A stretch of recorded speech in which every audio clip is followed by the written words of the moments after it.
Good afternoon, everybody.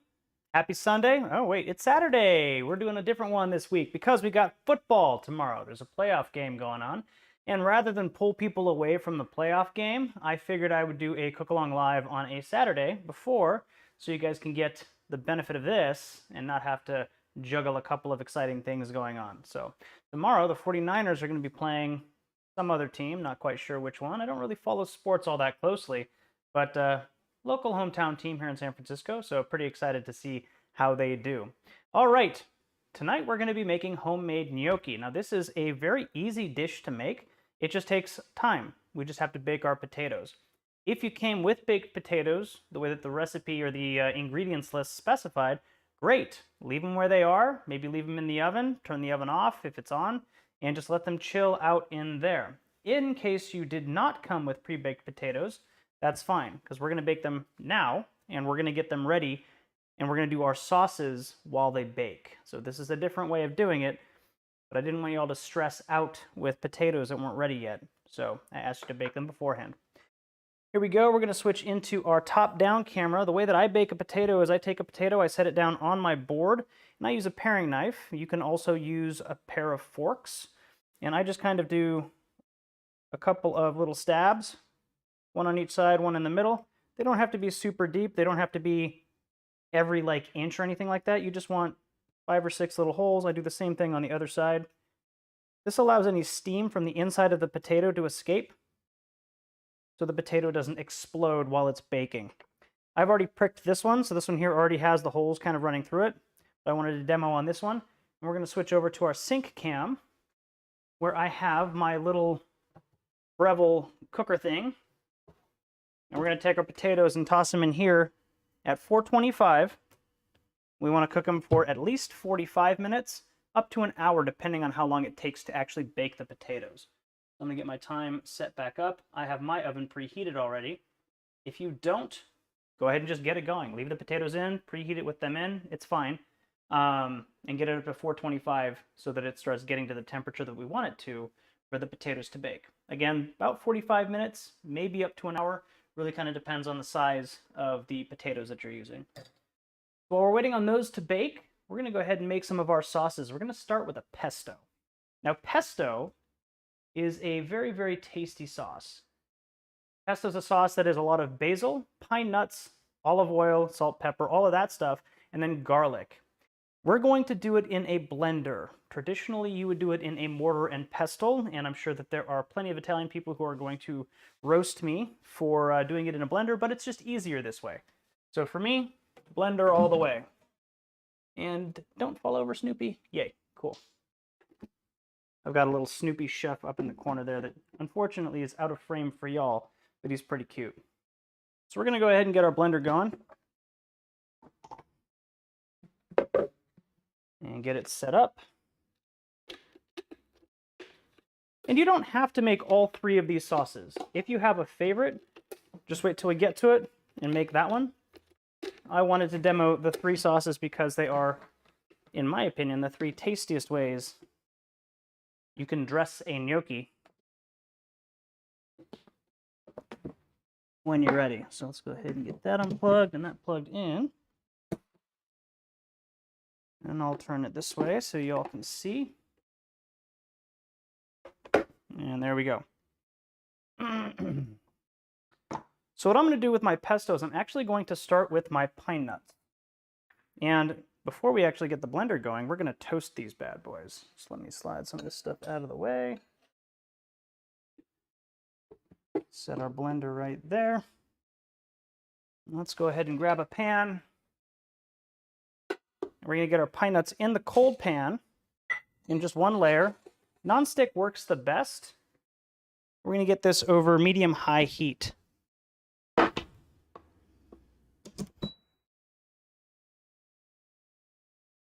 going to go ahead and get those going. We just want them toasting.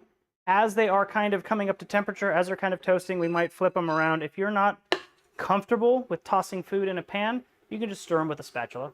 Works just as well. While those are going, I'm going to go ahead and just set you off to the side, like so. How about a drink? It's a Saturday. Feel like I could use something tasty. Gnocchi's kind of a light, fluffy thing to eat. The sauces we're making, except for the bechamel, are kind of light, tasty sauces, so I figured maybe we would open a white wine. We're doing a Chardonnay today. I think it's a Chardonnay. Yes, it is. Perfect.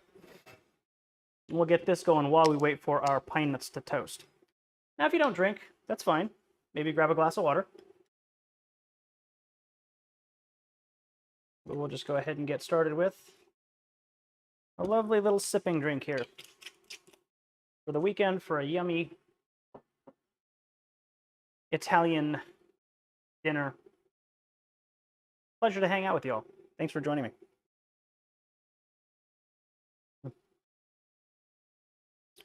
That is good.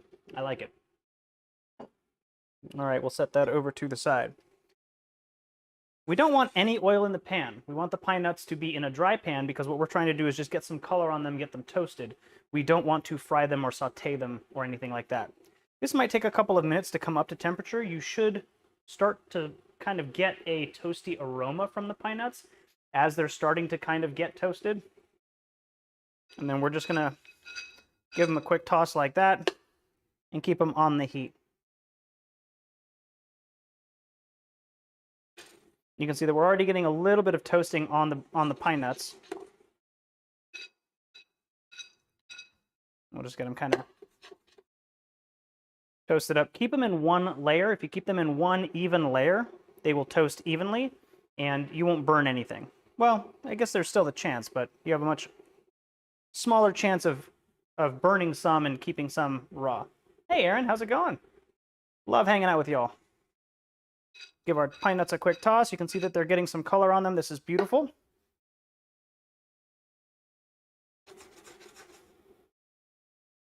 And again, you don't want them super, super toasty, or you don't want to burn, but you do want them with a good amount of color on them.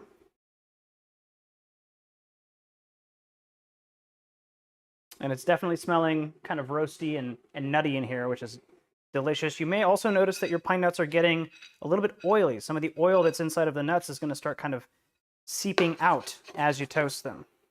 So you can see that here we're getting some pretty good toasting. Again, I don't want to go too far on them, but I do want to get some color on them so I get that toasted flavor in the pesto. I think that's actually probably going to be good. We got some good pine nuts here, getting just a little bit of smoke coming off. And really the heat in the pan at this point will just continue to toast them as I toss them. So I'm just going to keep going just for a little bit. And then I will turn off the burner. Yikes, that is hot, so we will move this out of the way. And we will get our blender set up for the pine nuts. Swoop. There we go. So these can just go straight in. Use a spatula or your fingers if you're comfortable, but be careful because you can burn yourself. It's a hot pan. And I'm just going to set this also out of the way. Perfect. We're also going to take our garlic, and I'm just going to roughly chop it. I don't need it super, super fine. I am going to take off the root ends. You don't have to. The blender should kind of take care of that for you. But I don't like the way they look when I put them in, so I'm just getting rid of them. Just going to rough chop the garlic, little chunks. It does not have to be super fine. Again, the blender will take care of a lot of that for us. Traditionally, a pesto is made in a mortar and pestle, so if you want to go traditional and you happen to have a mortar and pestle, you might chop your garlic a little bit more fine. And then when you get it into the mortar, it'll just be easier to grind down. For me, the blender works just a little bit nicer. There we go. We're just going to take all of this garlic into our blender. You can also use the food processor if you don't want to use a blender. There we go. We're also going to put in about a cup of grated Parmesan cheese. Let me just double check that. Yep, 1 cup Parmesan cheese and 1 cup of olive oil. I'm going to use the fine grating side, and I actually lay my grater down horizontally because this is just a lot more ergonomic and way easier to do than trying to go vertical and trying to like grip the Parmesan. This way I'm just pushing it forward, and the leverage of essentially the weight of my body. I'm not going anywhere when I push forward, but the Parmesan will. Up and down, it's just you using the strength of your hand or arm to move it up and down.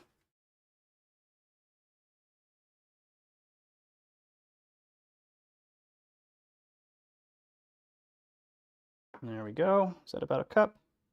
That's probably about a cup. If you really want, you can measure it. And you know what? That's a 3/4 cup. So I'm going to go a little bit more. I like my Parmesan cheese.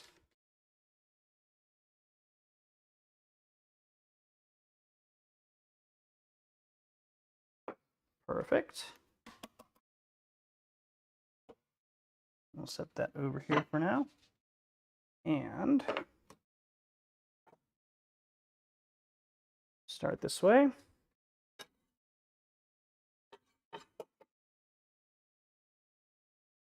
Get our Parmesan in there. And then use a good quality extra virgin olive oil here. If all you got is regular olive oil, that's fine. But in the future, a nice, good, high quality olive oil just adds that much more flavor to your pesto. Now, I am actually going to use a measure here for a cup of olive oil. You'll notice we're not adding the basil yet. A lot of times when I chop up basil for other dishes that I make, whether it's a caprese salad or anything else, I really don't like chopping the basil that much because it's a very, very delicate herb and it can bruise very easily. Also, the blender, as it's blending, is going to be generating quite a bit of heat. So what you can do is essentially bruise and then cook the basil if you put the basil in right now and blend everything together. So what I do is I blend all of kind of the wet ingredients first, the pine nuts. You can also use walnuts if you want. I like going a little bit more traditionally using pine nuts, the olive oil, the Parmesan cheese, and the garlic. And then once this turns into almost a paste, I'll add the basil and just kind of blitz it a couple of times just to chop it up. And then you get a wonderful basil aroma. It doesn't look brown. Sometimes if you use a blender, your basil, or your pesto, I should say, will kind of take on a brown color. And I've lost my cap. Oh, no, I put it back on. Ha! That's the chef version of holding on to whatever you're looking for while you're looking for it. Yum. Get that out of the way for now. All right. Get our cap on. And we're just going to go for like a nice low blend.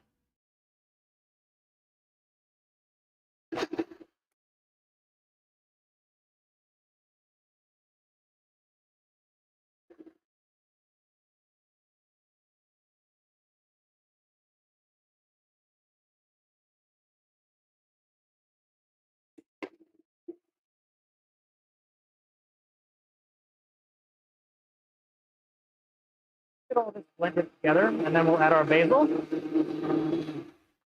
And for the basil, I'm going to turn it up just a bit. And you'll notice that I do have some steam coming out of this from the pine nuts and the fact that the blender is actually generating a little bit of heat. Now that smells amazing. I am going to give it a little taste because what I want to do, I want to season it to where I want it seasoned before I add the basil. Because if I keep seasoning it with the basil in there, I just defeated the purpose. I'm, again, kind of cooking and over bruising the basil.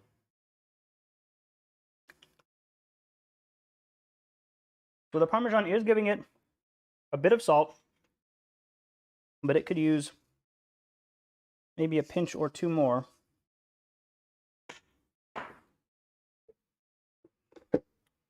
And now what I'll do is just kind of blitz it again.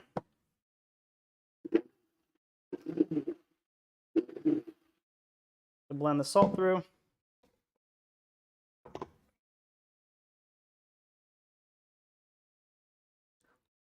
There we go. That is yummy. So, We want about 2 cups of basil to get us a nice pesto. You'll also notice that in our blender, we've got plenty of liquid. So the basil shouldn't stick too much when we start kind of blitzing it through. The liquid should kind of draw it into the center and allow us to very quickly kind of grind it down. And I'm even going to push it down just a bit so that it kind of gets immersed in the liquid so it doesn't stick to the sides of the blender.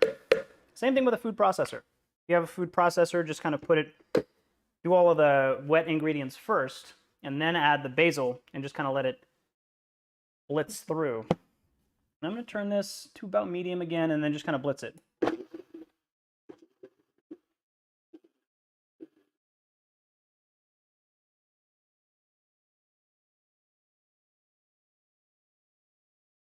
There we go. Now we have a beautiful green basil pesto. I might give it one more blitz after I kind of stir and wipe down the sides. But you'll notice we're not blitzing the basil in the whole time. So we're keeping it nice and cool. And it might bruise, but it won't cook.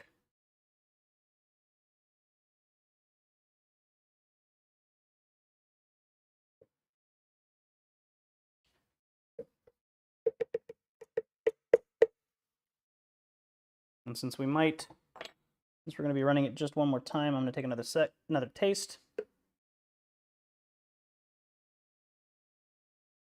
A little more basil.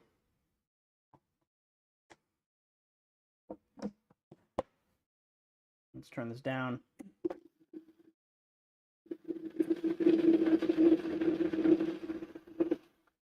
And there we go. Basil pesto is done.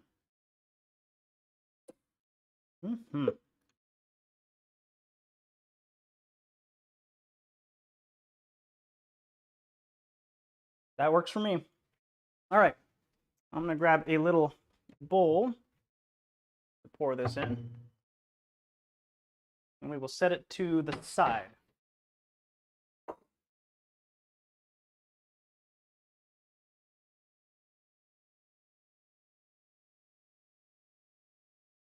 And look at the color of that. Beautiful, vibrant green. Again, since we did run it through a blender, it may start browning on us. Just a little bit. But if we put it into an airtight jar and put it in the fridge, it'll last at least a week.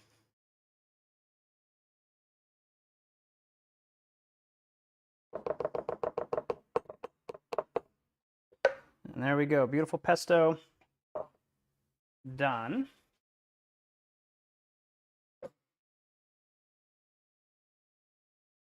Let's get that there. One last taste. I think I might need some pepper. Yep.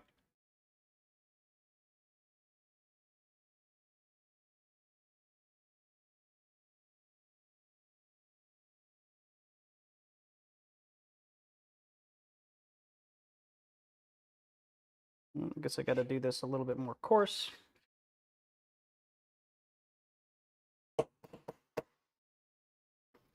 There we go. Got plenty of pepper in it, it just wasn't grinding. Just stir the pepper through. Pepper's another thing that you don't necessarily want to blend too long because you'll cook the pepper. And here we go. Lovely, lovely pesto. We did not have to add water to thin it out because we already had enough olive oil in here. And it's just got a lovely consistency. And it's going to coat our gnocchi, or any kind of pasta that you make with it, or even a pizza, really well. I just eat this bowl. All right, what am I putting this? Let's put you there. All right. Pesto is done.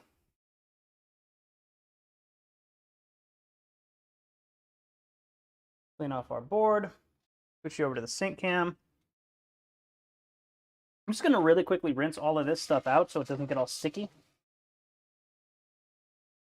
And then after the stream, I'll take a little bit more time to really kind of clean it. But that's an awesome way to make pesto. If you like pesto and you don't... Let me explain the difference between that and what I usually buy from the store, because I'll buy store-bought pesto occasionally. But the stuff I get from the store is so salty. Like, it is overly salty, and I love salty stuff. But the stuff you get from the store is just, it goes overboard. Way too salty. Also, I don't know what they put in it, but it always looks kind of gelatinous, which isn't super appetizing when you're building something or you know, tossing pasta through it or adding it to a pizza or anything like that. This homemade pesto is way more natural. I mean, it's real. I guess I can actually show you guys a little comparison. Puppy, out of the way. Come on.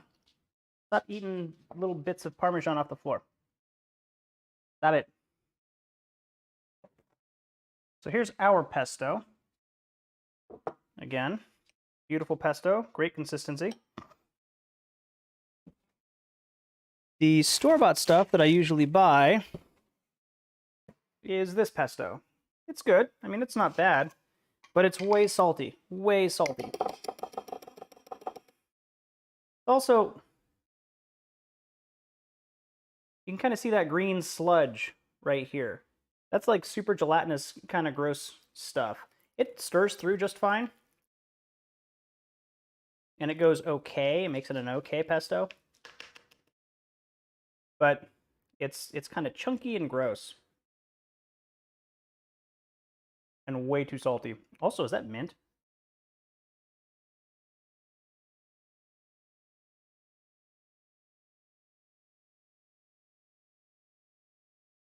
I don't know what it is, but it's not a great flavor. Not compared to this stuff. All right. Enough of that. Let's move on to our marinara sauce. Now, there's 1,000 billion different recipes and ways to do marinara. Personally, I like to go simple. I think the simpler you go with marinara, the tastier it is.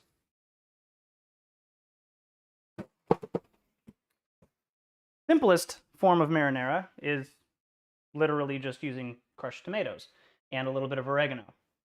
I want to go a little bit more fancy than that. I want a little bit more flavor. So we're going to use a little bit of garlic, a little bit of tomato paste, some onions. We're going to zhuzh it up just a bit, but we're not going to go overboard. There are some that go really crazy. Really cray-cray. We're going to go medium cray-cray. There we go. And we're going to take this, set it aside for now, and we'll do our marinara in our pot. So grab a little pot, get it on here. We're going to go ahead and get started with our marinara. First thing I want to do is chop up my onion. Now, I've got my onion already skinned, but if you haven't, or if you're, you know, going from the full peel, it's easy. Just chop it in half vertically like so. And then what you should be able to do is grab the first layer of skin and just peel the whole peel off. You can also just top the onion. Just take off the first, like the top 1/4 inch of it where the, you know, dry skin kind of turns into that little bulb. And you can remove it that way. And that also makes it sometimes easier to peel off the outside skin. Yeah, they also have parsley, 100%. Yeah, and it just kind of tastes really weird, gives it an odd like texture even. Yeah, not ideal. Ours that we just made is way better. And then of course with our onion, we're going to take it and we're going to put it down and we're going to hold it down like this and we're going to cut horizontally. Just a couple of horizontal cuts, about 90% of the way through. This is optional, but it will give you a finer dice. I'm just taking my time with that. And then what I'm going to do is use my knuckles as a guide, curl my fingers back, and keep my thumb behind everything. And just cut straight through the top of the onion down.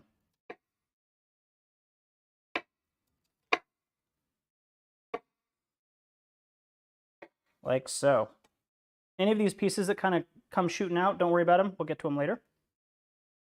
And if you have any pieces that fall off, you can always put them back if you want to. And then we're going to turn it 90 degrees and cut across.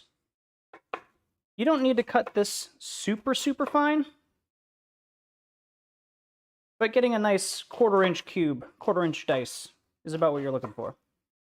Finer is fine, but you don't want it super thick, because we want this to cook down and kind of sweat off and get a little bit transparent and soft. And once we get back to about here, we got about 20% of our onion left. We're going to just flatten it again, and that'll keep it from rocking. We'll cut along the rest of the vertical cuts that we had made earlier. And then we're just going to make a couple of extra cuts over here on the side. And chop up the rest of the onion so that we have no waste. All we have left is this little end root, which we can again cut almost all the way back to the root itself. And this is all we got. Itty bitty bit of waste. We can throw it in compost, toss it in the trash, whatever you do at your house. I'm not going to judge.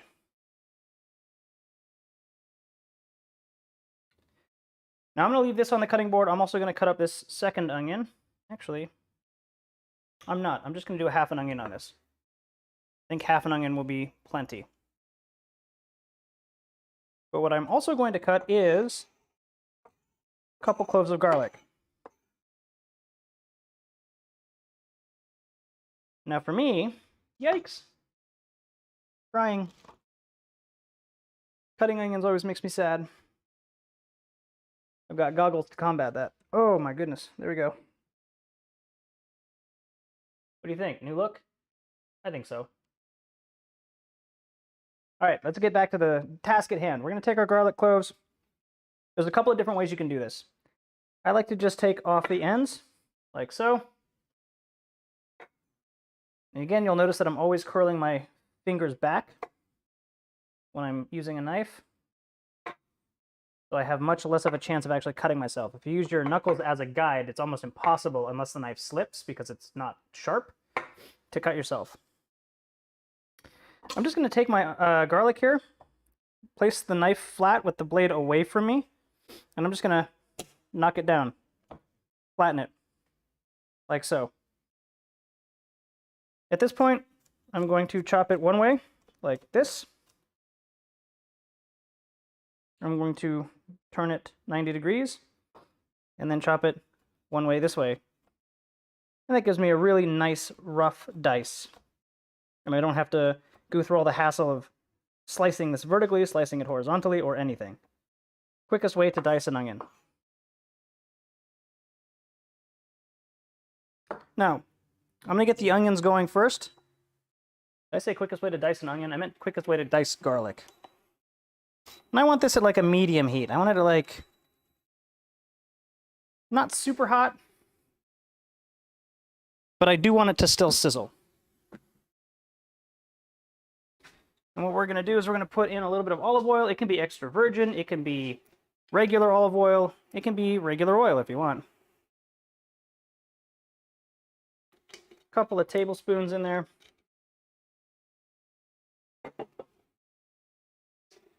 And then what we're going to do is we're going to get our onions sweating, finish chopping up our garlic and add it, and then we're going to get our get the rest of the marinara going.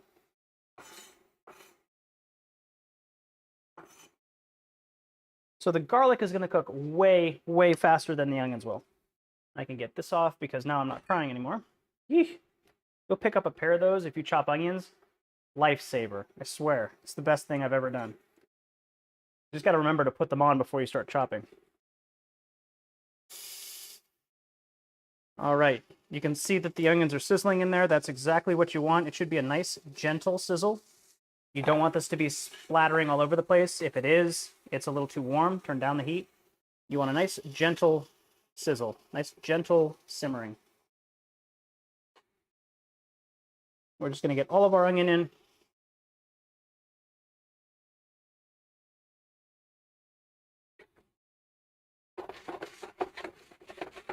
Shake it around so it gets flat. And then we're going to add just a bit of salt so that the onion releases its moisture as it cooks and sweats off. If the onion browns itself a little bit, that's fine. Don't worry too much about that. But what we're really looking for is like a translucent onion as it starts to kind of sweat down. You're not going for a caramelized onion, so just keep an eye on it.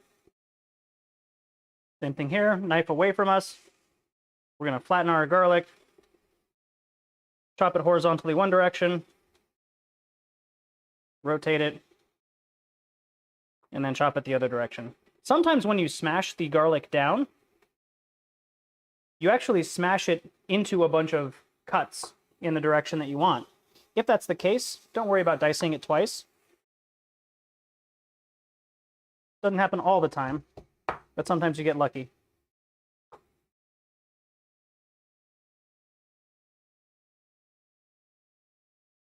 And you'll notice that if I'm using my fingers as a guide, I can go fairly quickly while just rocking the knife up and down and back and forth, because I'm just using my knuckles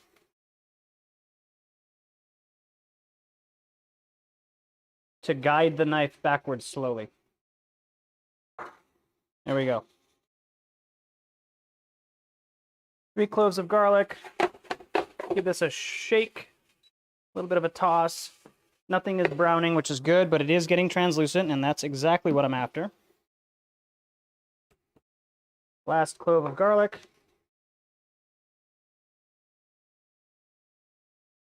Perfect. Rotate 90 degrees, and we'll dice right through it.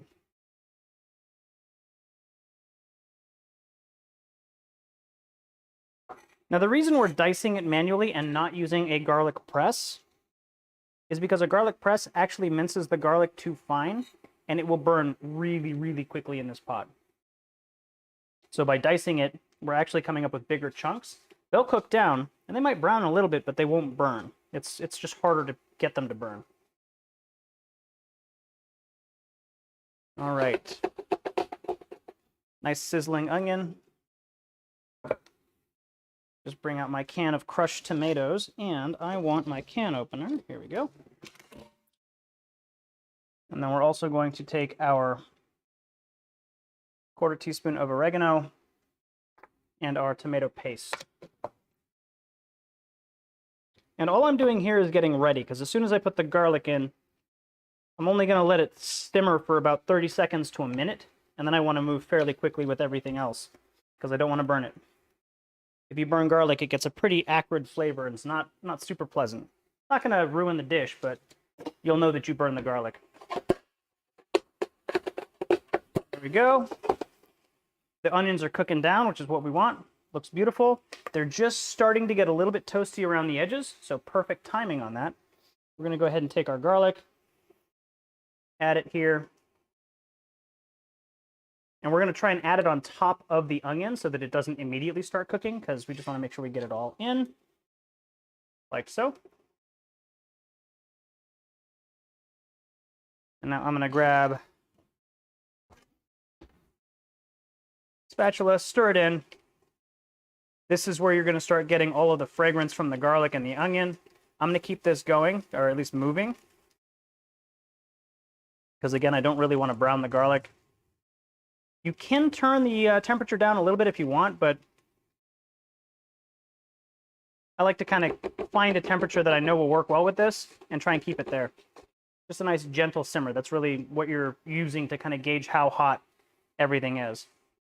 If you're using an induction stove, I've got mine set to 340 degrees. If you're using a gas stove or an electric griddle stove, there's not really a way to tell. There's not a really good way to tell. All right. Our onions and our garlic looks amazing. So what I'm going to do is I'm going to actually scoop in my tomato paste right now. And we're going to stir that through. And what that's going to do is just kind of cook it off just a little bit. Take some of that raw edge off of the tomato paste. We're just going to stir it through our garlic and our onions, like so.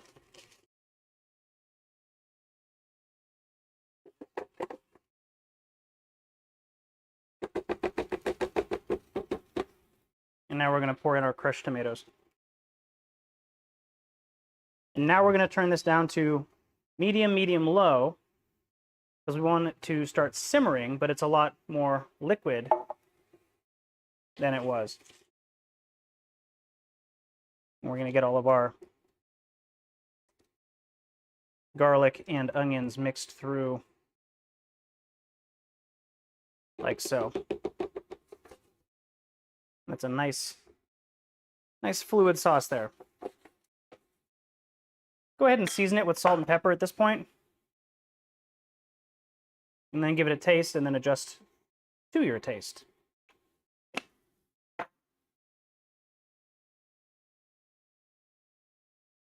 I'm going to put just a little bit of water in this can and just kind of rinse it out just a bit.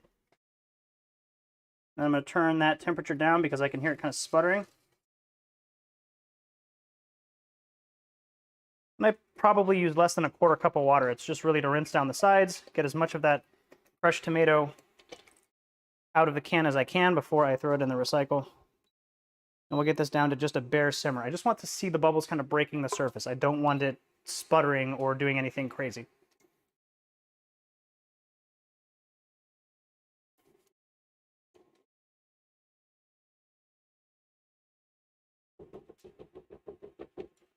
There we go. Grab a spoon, give it a little taste.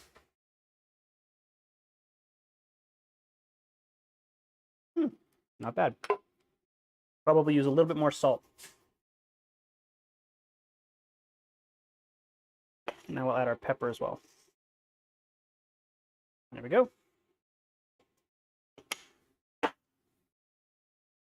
Just little bubbles like that is what I'm looking for. And I'm going to keep this moving so that it doesn't burn to the bottom of the pan.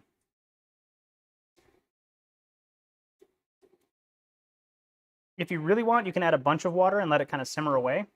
And as it simmers, it'll, re-thicken as the water burns off. But we don't need to spend too much time on this marinara. There we go. Another taste. We'll add our oregano. I use dried oregano. If you happen to have fresh, you're welcome to use it, but it adds a little bit of a different flavor because it's a little bit lighter. It hasn't been concentrated into the dried form. Here we go. We'll scrape down the sides. Get that stirred through.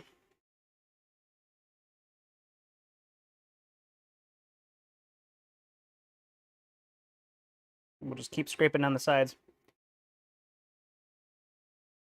as we stir. There we go.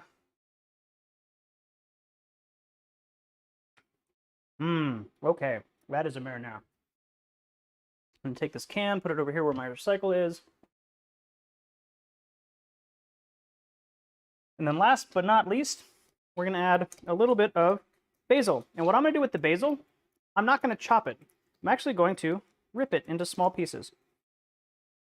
Because I want to be able to see the basil in the sauce. And I don't want to overwork it by chopping it super fine. I just want little itty bitty bits of basil. Bring you down a bit. Into our sauce.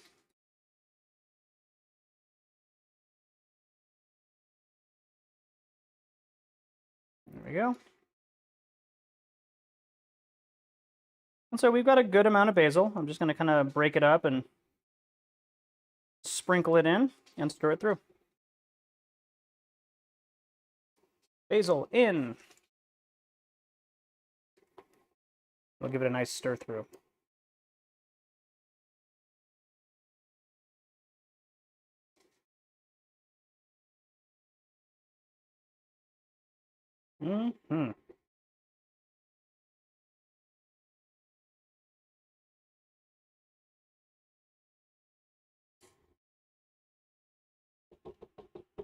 I would say based on the gnocchi that I've had, the pesto and the marinara are the more traditional sauces that we're making today. The next one we're going to make is called a sauce mornay, but it's basically a bechamel. Bechamel. Mmm. Oh, yeah. Mm. It's also kind of what Alfredo was based off of when they originally made Alfredo. No cream, just cheese, a little bit of milk, and a little bit of roux. Keeps it a nice thick cheese sauce. And actually, the original Alfredo is when they take the wheel of cheese and they scoop out a little bit of a divot in it, and then they put the pasta right in it. And literally, the starch water and the Parmesan cheese emulsifies and turns into a cream sauce. It's so cool. I do not have a $500 or $1,000 cheese wheel to do that with, but that would also probably be really cool. All right, I just want that to kind of meld the flavors together a little bit, so I'm just going to keep it right under a simmer or right at a very low simmer.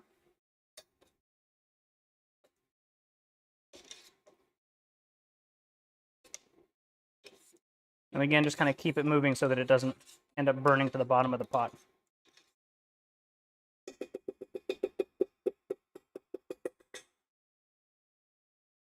Yum, yum.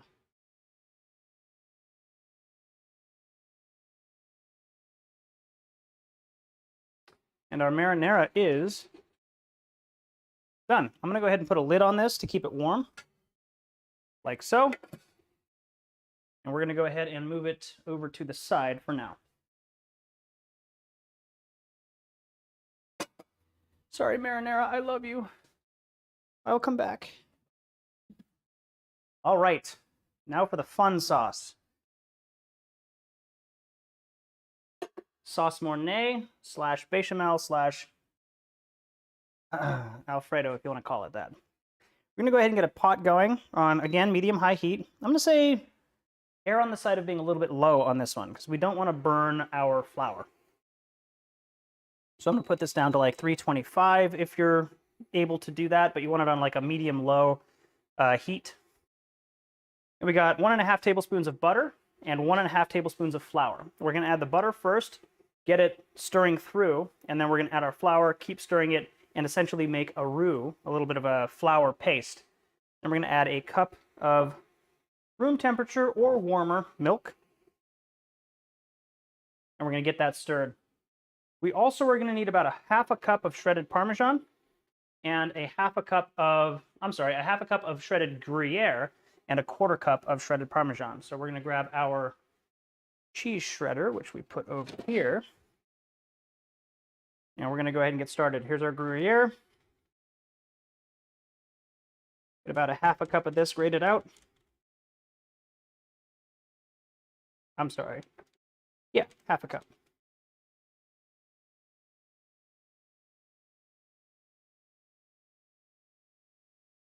And I know I haven't put the butter in the pan. Just going to get the Gruyere shredded first. There we go. Yeah, laying your cheese grater down or flat gives you so much more control over how you're grating your cheese. It's about a half a cup. And then let's get our butter in first so we don't burn the pan. Butter's in. It's starting to melt. Go ahead and grate out our Parmesan while we're letting that melt down. Want about a 1/4 cup of Parmesan, so there we go. It's about right. Set you back over there.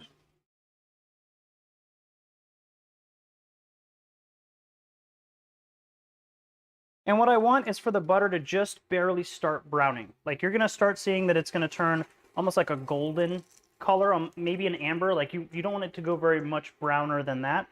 That's when we're going to add our flour in and just start stirring. Rinse off our spatula. And there we go, butter is browned. Get our flour in. And we're just going to stir this until it becomes a paste. Like so. And what we're doing is we're essentially toasting off the flour. We're making it so that we don't have that kind of raw flour taste in here. We're just cooking it off just a bit. And we're going to keep stirring until it gets just a little bit more brown and toasty. Keep it going, keep it moving. There we go. Now we're going to stir in our warm milk. And you absolutely want to stir as you're adding this so that you don't get any lumps.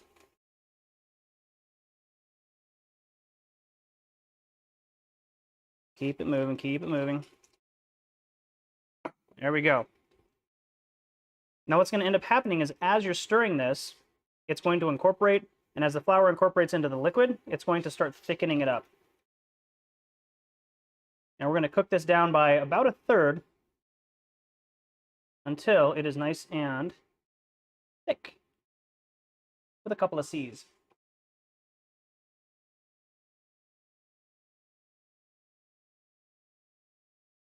Scrape down the sides of the pan. Keep on stirring, keep it moving.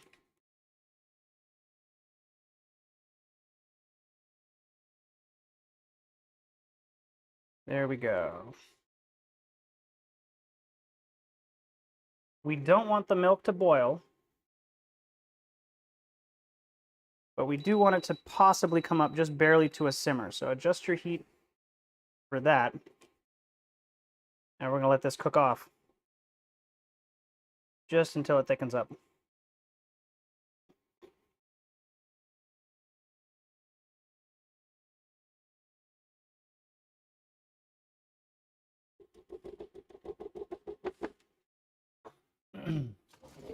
As always, we'll grab another spoon, and we're just going to check the thickness with this. It is thickening up, but we're going to let it kind of cook just a bit.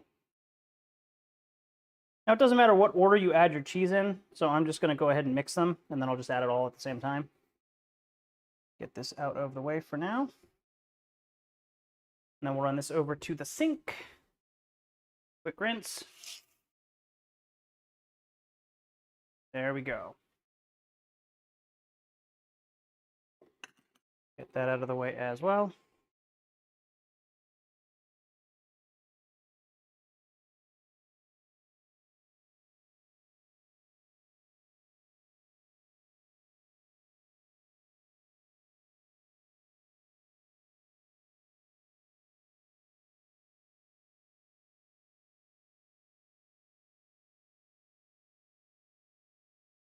Our bechamel is definitely starting to thicken.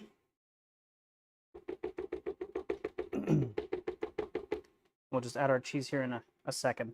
I'm going to go and check on our potatoes.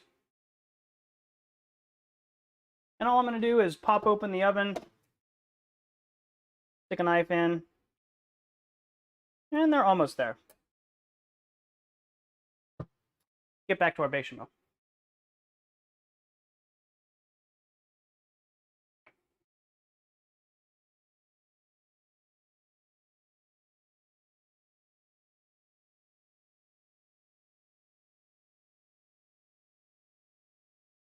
If you do see some lumps in here, it's not the end of the world.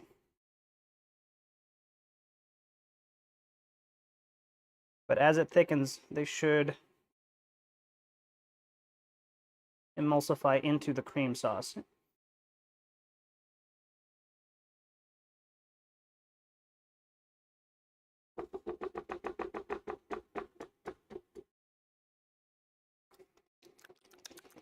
Give it a little taste. I'm not going to add any salt to this yet because we're going to be adding cheese and the cheese has salt in it. So rather than over salt it by, adding salt to where I want it to be tasting and then add the cheese, which has a bunch of salt in it too, and kind of taking it over the edge, I'll add the cheese first, melt it through, and then if I need any additional salt, I'll just kind of, season to taste afterwards. Same thing with the pepper. I'm not going to add pepper until it's all done. We're getting just a little bit of bubbling, which is good. Turn down the temperature. Because again, I don't want this to boil. A simmer is fine, but a boil is not.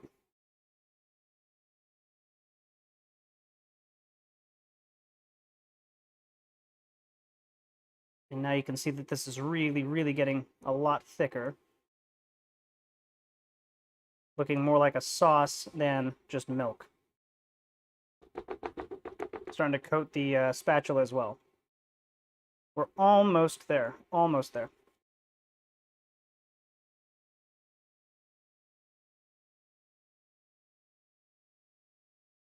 Just keep it moving.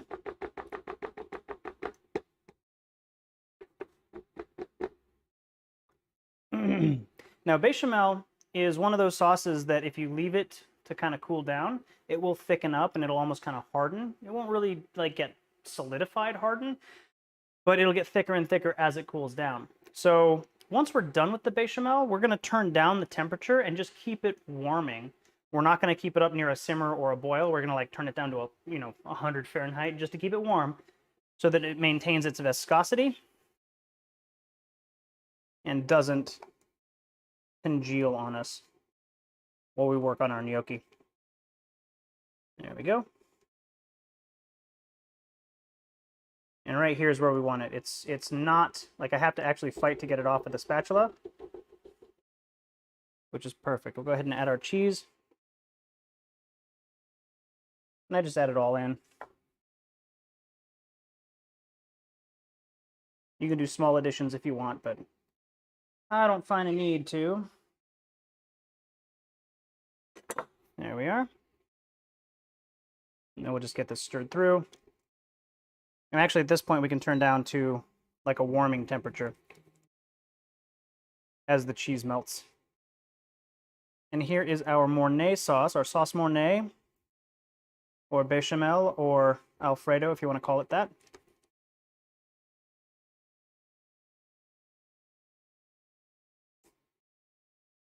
And now we're going to give it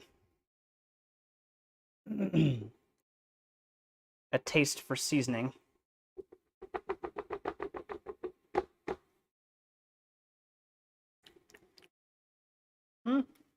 Could use a little bit more salt. Not much, maybe a quarter teaspoon. But we do want a little bit more in there for the flavor.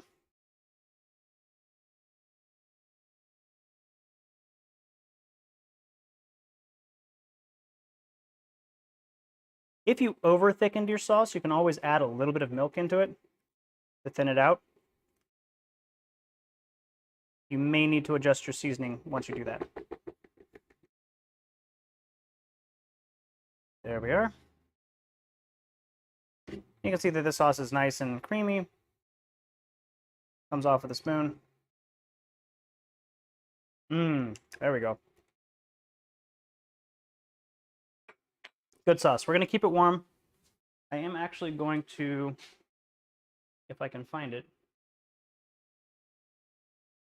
cover this and pause it. And I'm actually going to add just a little bit more milk because I think I went just a tad too far on that sauce. Which happens. It happens. If you do that, don't beat yourself up over about it. Just add a quarter cup of milk, stir it through. Keep it warm. And you should be good to go.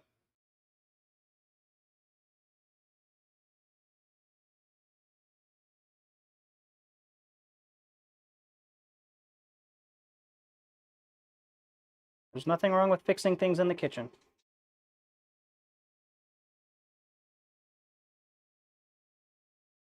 Now I just added a bunch of cold milk, so I am absolutely going to keep it on the burner just to make sure that it doesn't cool down too much. But there we go. Alfredo's my favorite sauce, so this is like, or bechamel, or whatever you want to call it. There we go. Keep that going, just for a little bit while it warms up.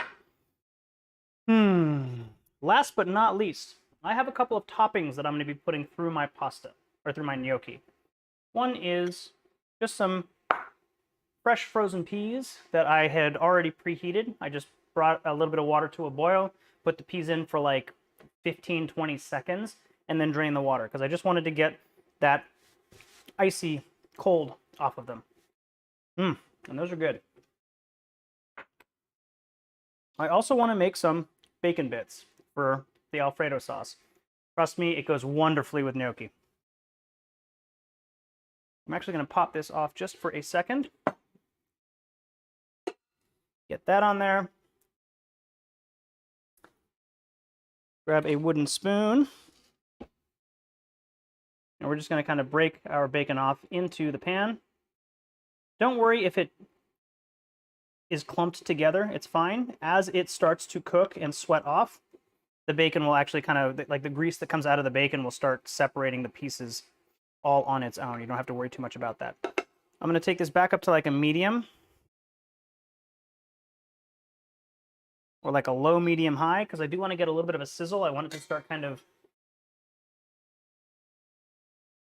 cooking down.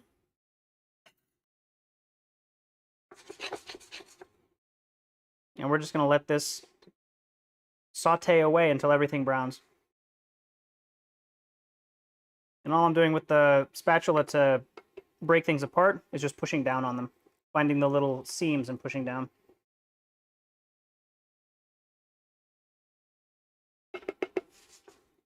And again, it doesn't have to be perfect. We're not cooking this on high heat. We're going to cook this on a medium-low, or like a medium to low, medium-high, just so that it starts releasing all of the oil and rendering down.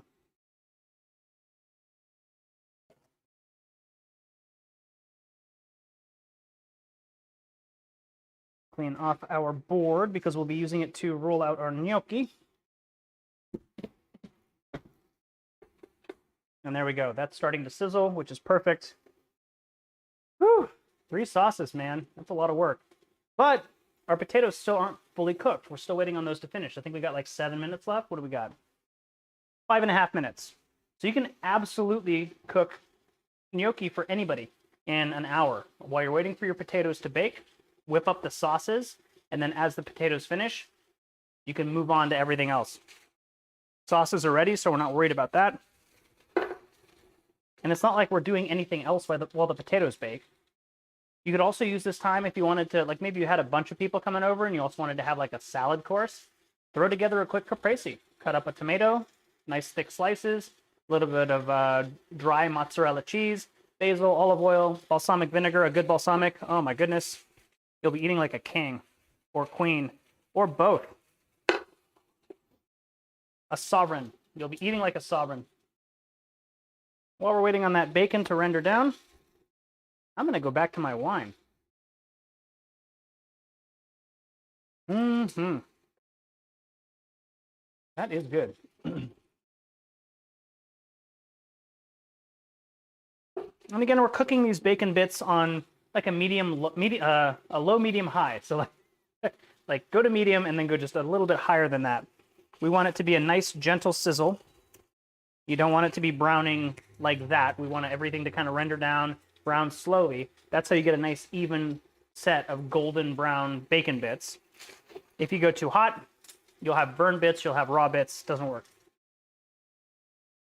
And then as things are getting to this stage where they're kind of starting to sizzle, haven't started browning yet, you can just kind of move your wooden spatula through. And any pieces that are sticking together, there's now enough oil in here that they're just going to slide apart. And then the goal is to keep everything in one layer. So you'll notice that I've only got one layer of bacon in here. I don't have like a mound of bacon rendering down. That's also a bad way to keep it consistently brown. You want just one layer of bacon. I'm going to go check the potatoes again really quick. Come over here and take a quick peek. We got 3 minutes left on the clock. How are you guys doing? Yep, they are baked. So I'm going to go ahead and pull them out. And the way that I do it is I actually use an oven mitt. Get that turned off. Oven mitt 1, oven mitt 2. My oven mitt has grippies on it, so the potatoes aren't going to fall. Or, I shouldn't say that because they could fall, but there's a smaller chance that they fall. So, here's what we're going to do. We're not going to peel these potatoes. And I know what you're thinking. You're going to be like, but I don't want skin in my gnocchi. And that's fine, neither do I.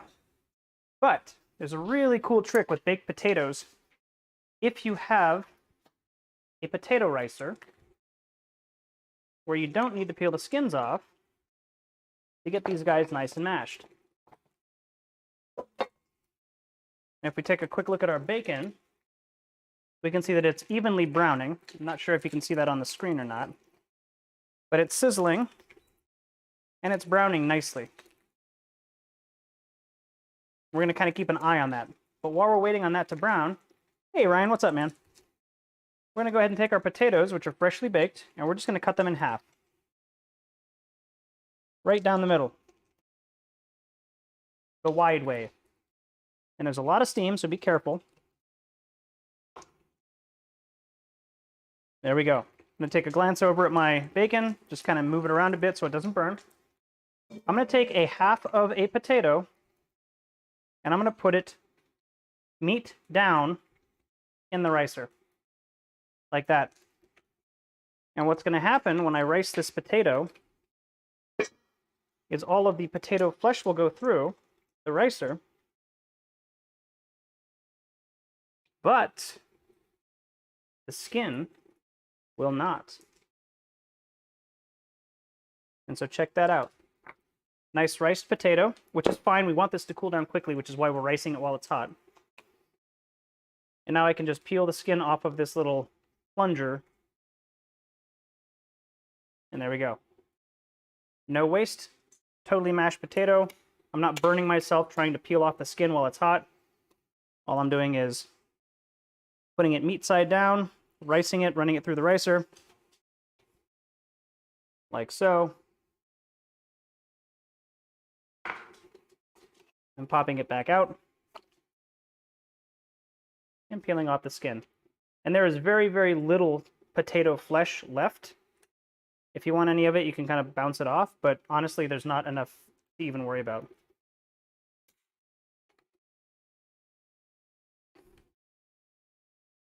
There we go.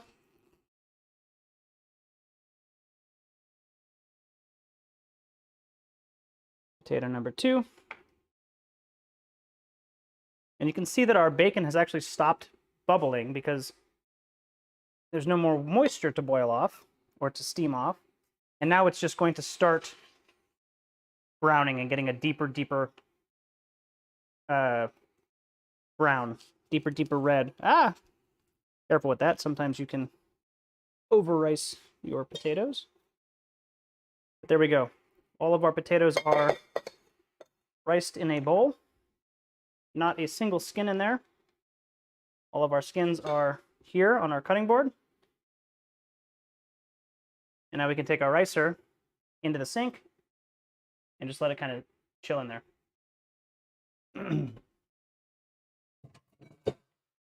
There we go. Now, we do not want to make our gnocchi while our potatoes are ripping hot like they are. So what we want to do is just be careful because the sides of your bowl are going to be hot because that's hot potatoes in there. Move our bacon around, which looks amazing. And to me, this is perfect bacon bits. They're like a deep red color. Deep red, crispy bacon bits. Grab any extra potato that I want to add over here.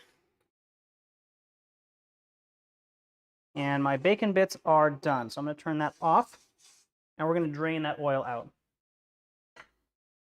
What I like to do is just use a little bowl, little paper towel like this. You don't need layers and layers of paper towel. Actually, if you can keep it in one layer, it's better. Just down into the bottom of the bowl like that. And then just gently pour the oil and the bacon into that bowl. And what will happen is the oil will soak into the paper towel and through it and into the bowl. And the bacon bits will not go through the towel, obviously.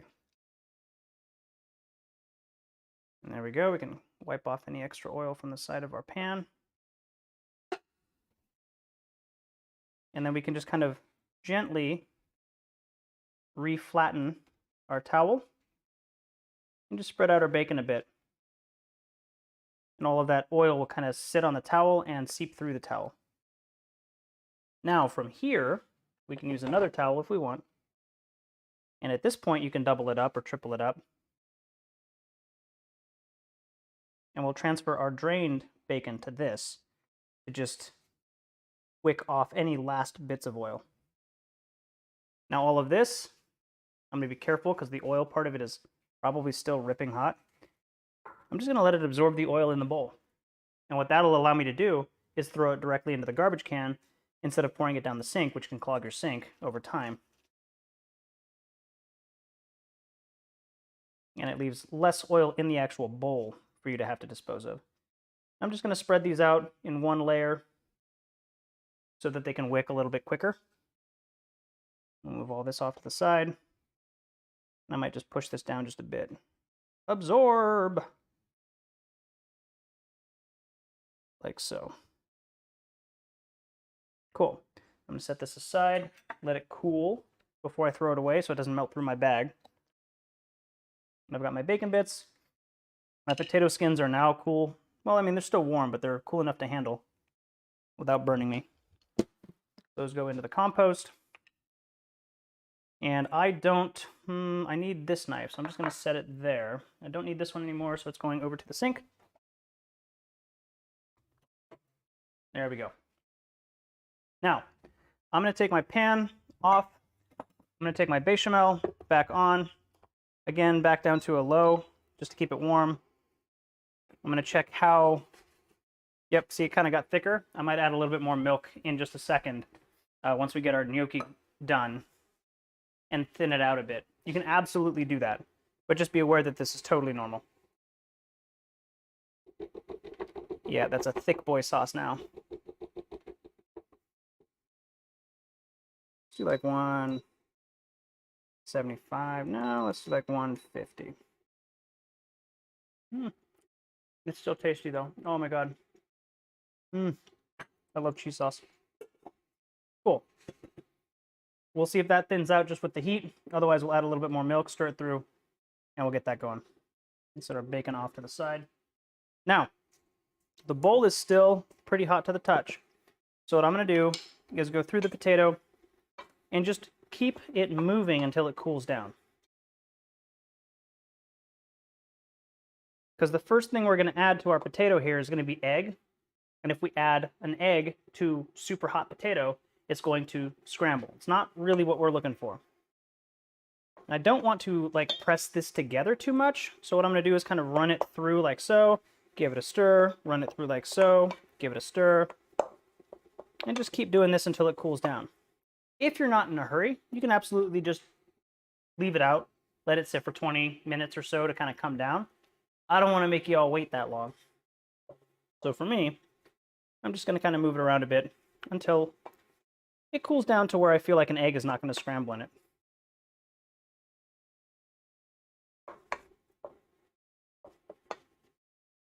That's also a super neat trick if you're doing potatoes for mashed potatoes. As far as the using the ricer to peel the skins off. You don't have to boil them with the skins off. You can actually just boil them or bake them with the skins on. Cut them in half, run them through a ricer, and you'll have mashed potatoes. Same thing.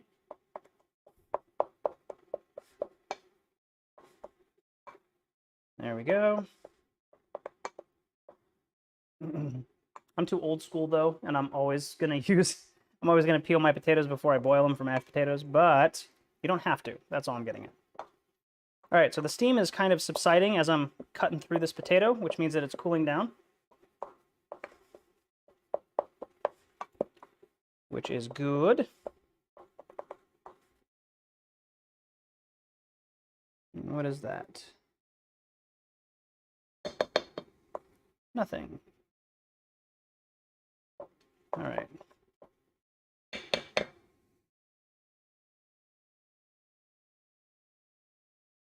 Still a little warm.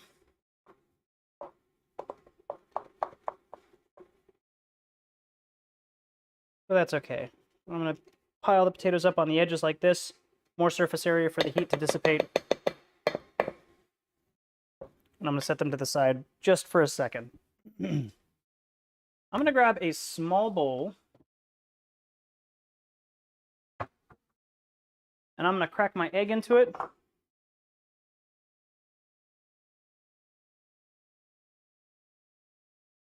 Like so. And then we're just going to go ahead and beat this egg. And I mean, look at this bacon. Perfect. Perfect bacon bits. And I dropped it. Where'd it go? Found it. Mm-hmm. Grab a fork. Slice through our egg. Give it a nice little whisk. Like so.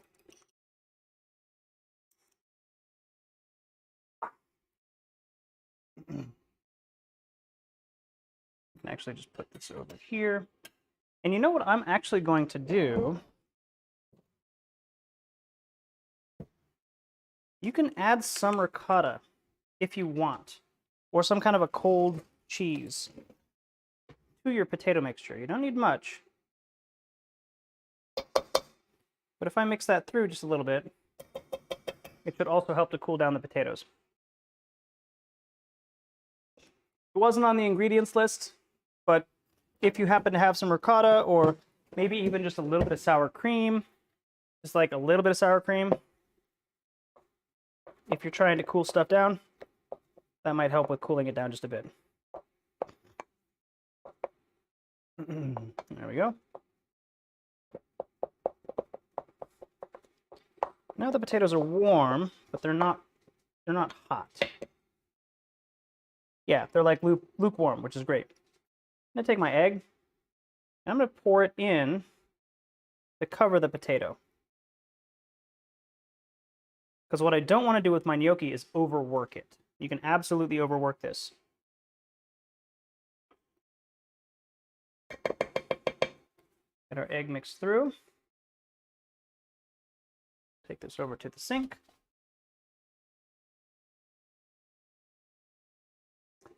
And now, I'm going to grab our flour. And we're going to sift flour down onto our potatoes. You can do a little bit of cutting to get the egg mixed through, just a bit before you do this. Don't have to. But again, you don't want to overwork the flour and the potato mixture. We'll just get it kind of mixed through like so. We want to sift our flour, if possible, because you want it to be nice and light when it goes into the potato.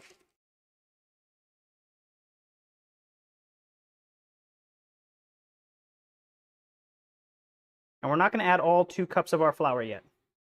We're going to add about a cup. We're going to sift it through. We're going to give it a little bit of a mix, and we're going to see how wet our potatoes still feel, or are. And at the end, if you're left with flour, you can absolutely push it through the sieve, because it'll break it up and make it nice and light. What you're trying to avoid is big clumps of flour getting mixed in. So here what we're going to do is, again, just kind of cut it through using our wooden spatula. Just making horizontal motions to get it combined. This is going to start taking on almost like a cookie dough texture, where you get that kind of crumbly butter dough. And that's what we're looking for. We want it to come together to the point where you feel like you can actually knead it into a ball of dough. But you want to do it without actually like kneading it. So we're just cutting the flour through. And as it's incorporating, it's going to be absorbing a lot of the moisture from the egg, from the ricotta that we added, from the potatoes, the steam from the potatoes. And we want this to thicken up like so. So I can add a little bit more flour. I'm going to add like another, I don't know, half of what I have left over. Like so. And I'm going to save just a little bit of it to sprinkle on the cutting board. So that when I turn the dough out, I have a nice floured work surface. Just set that in the bowl. We'll come over here. We'll continue to kind of incorporate it, cutting it through the potato mixture. And the potato mixture will almost kind of turn into its own dough ball over time as you're mixing this in. Everything will start congealing. There we go. There we go. That's looking good. And you'll notice that it's not sticking to the spoon as much. It still is a little bit. There's still moisture in there. But a lot of it is coming off clean. If it's still sticking to your wooden spoon, or whatever it is that you're using to kind of cut the flour through, add more flour.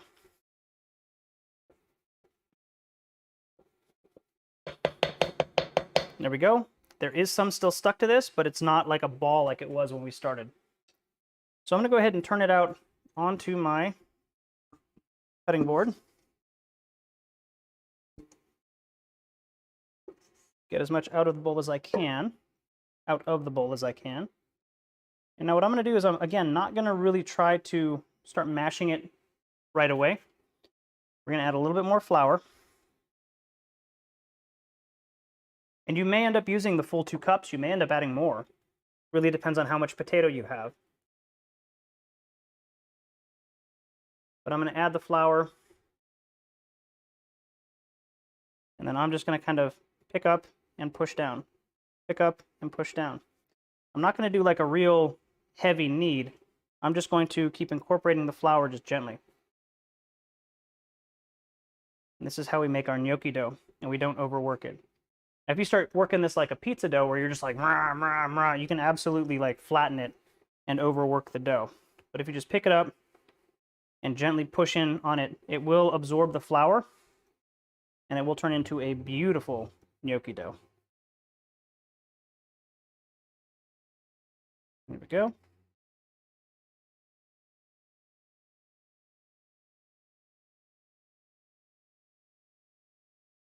And if you can still see flour on the surface of it while you're working it, even if it's a little bit sticky, don't add any more flour until it's totally absorbed.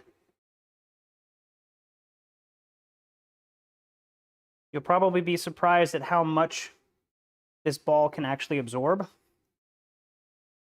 But again, if it's not like dry on the outside, or if it's not wet on the outside, if it's not all potato, if you can still feel flour on the outside, don't add any more flour to it because you'll over flour it. We're just gently kind of bringing it together. We're not like slamming it into the cutting board or anything. We're just gently pushing the flour into the dough. And we still have a bunch of flour on the cutting board, or at least I do.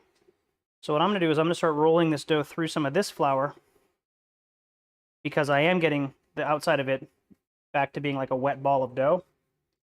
So I'm going to use some of this flour that's on the cutting board before adding more to incorporate into this gnocchi.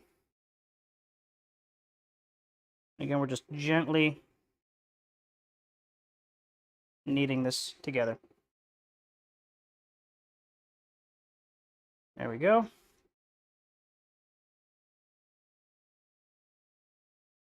Beautiful. Let's see how our Alfredo sauce is doing. You thinning out? Yep, it's thinning back out. So all it needed was a little bit of heat. Might still add a little bit more milk.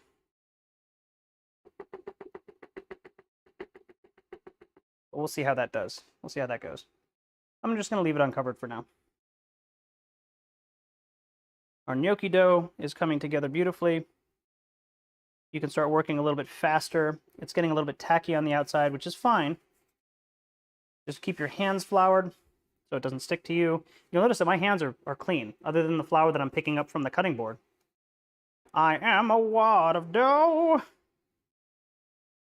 Old internet meme. And I'm just going to keep rolling it around, pick up as much of this dough kind of organically off of the cutting board as I can.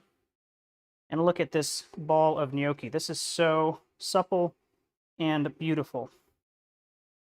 We're going to roll it into a little sphere.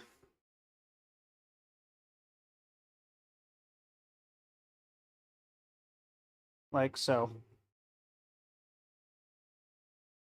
And look at that. And I lied. A little itty bitty bit of potato skin came out. So let's get rid of it. You don't have to. There's nothing wrong with it, but there we are. Gnocchi. Hey, Laura. How's it going? All right. We got our nice ball of dough, our nice wad of dough. Go ahead and cut off a little sliver of it. Give it a taste. Mmm. Tastes like flour and potato. Perfect. So what we're going to do, we're going to bring some water up to a boil. So what I'm going to do is I'm going to go and switch over here. The dough can rest for just a sec. If you're a little worried about it, you can get a moist towel and put it over it so that it doesn't, but when I say moist, I mean like very lightly damp. Because if you add too much moisture, it'll just get sticky again. But you do want to keep the surface from drying out, so nice little damp towelette would be good. I'm going to move our marinara sauce from here into, you know what? Let's do this.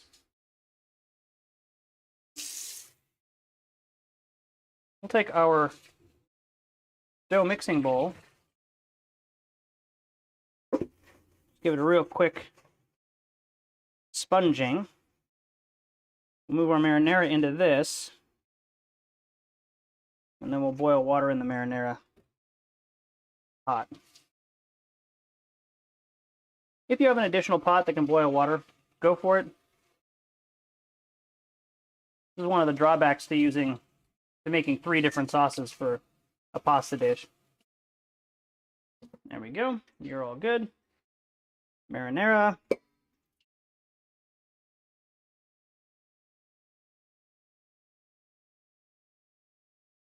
There we go.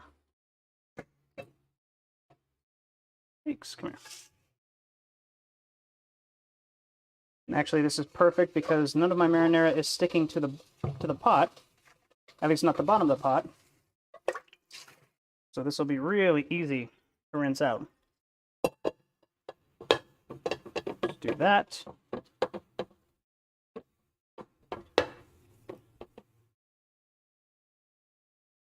And this is one of the fun things about a live stream. Kind of keeping yourself on your toes, thinking quick when things happen that you're not expecting or didn't plan for. There we go. Go ahead and get this full of water. You don't need a ton of water. All you need is enough to kind of get a boil going and to get the gnocchi in, and as long as the gnocchi has enough kind of room to float, you're good.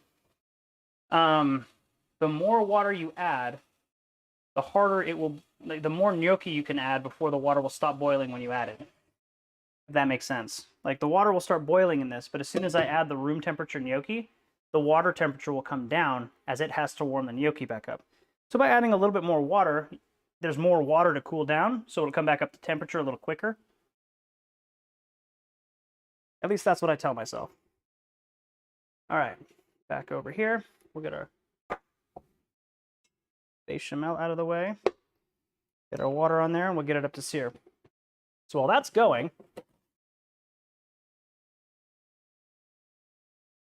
we are going to get started with our gnocchi. Now, make sure that there is absolutely no moisture on your cutting board. I just put my wet pot down, so I left a little bit of a ring. Just make sure that you get all of that off and dust a little bit of flour on your ball and on the cutting board. You don't want too much. You want there to be a little bit of grip when you're handling this, but you don't want it to be too grippy. I'm going to put our gnocchi ball on top of some flour so it doesn't stick to the board. Take a knife. It can be a paring knife. It can be a bench scraper. It can be whatever you need. And just cut off a little bit of this gnocchi ball. Doesn't have to be a ton of it. The cut edge onto the flour, because this is a wet edge. We want to dry it out. We are going to add salt. Thank you for reminding me, because I totally would have forgotten that. And we do want to add quite a bit of salt to this. We want it to be, a lot of people say tasting of the sea. You just want it to be seasoned. The salt that you add to the water is not all going to be absorbed by the gnocchi. It's just going to pick up what it needs, basically. So I just put in an eighth of a cup of salt. And I've probably got a quart of water in there. That's a guess. I'm going to take this ball of dough and I'm just going to roll it out using both hands into a little snake. Now, if you add too much flour to this, you won't be able to roll it because it won't have anything to stick to on the cutting board. So you don't want to over flour your cutting board. But you do want it so that it's not like adhering to the cutting board. And we're just going to use a little bit of pressure and kind of move our hands out to stretch out this little snake of gnocchi.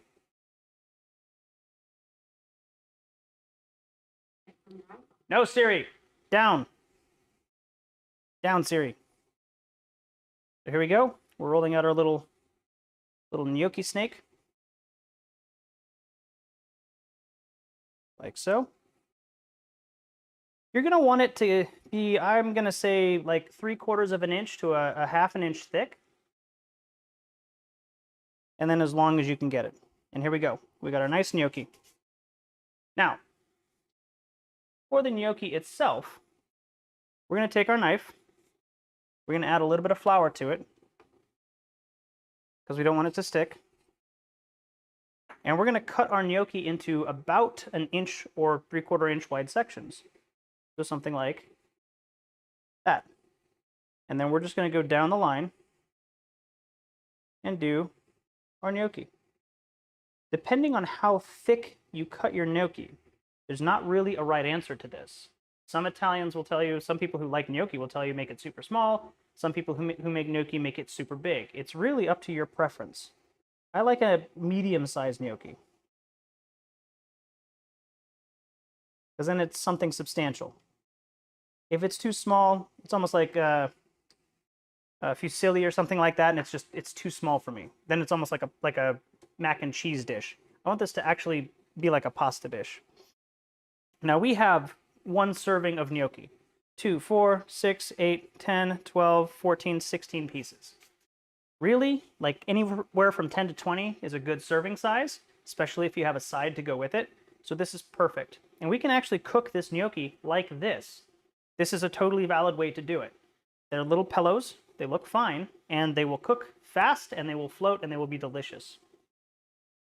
If you want to make your gnocchi look a little bit more fun and have a little bit more variety on the surface so that it can hold sauce, there's a really simple way to do that. You can just poke your finger in and make a little pillow, like a little dumpling. You can see there's a little divot here, and that divot will hold sauce. And you'll have a nice gnocchi that can take some sauce and be tasty. You can do that with a couple of these gnocchi. And there you go. We got a couple of gnocchi pillows for sauce. You can also grab a fork if you want to do something a little bit more traditional. And you can take a gnocchi, take the round side, make sure that number 1, your hands are floured, and number 2, the gnocchi is floured, the part that you're going to push into the fork. Start it at the top and just push it down into the fork like so. And then just gently roll it off of the fork like this. And you'll get a nice kind of ribbed texture on the gnocchi, which will hold more sauce than this. So just make sure, again, the rolled side or the curved side is well floured. Your fingers are well floured so that they don't stick to the gnocchi when you're rolling it. And then just start it on one side, press down, and then just gently kind of roll it off of the fork, and you'll get this beautiful gnocchi. I'm actually going to do that with these guys too. I'm going to do it like this, the backwards way. There we go.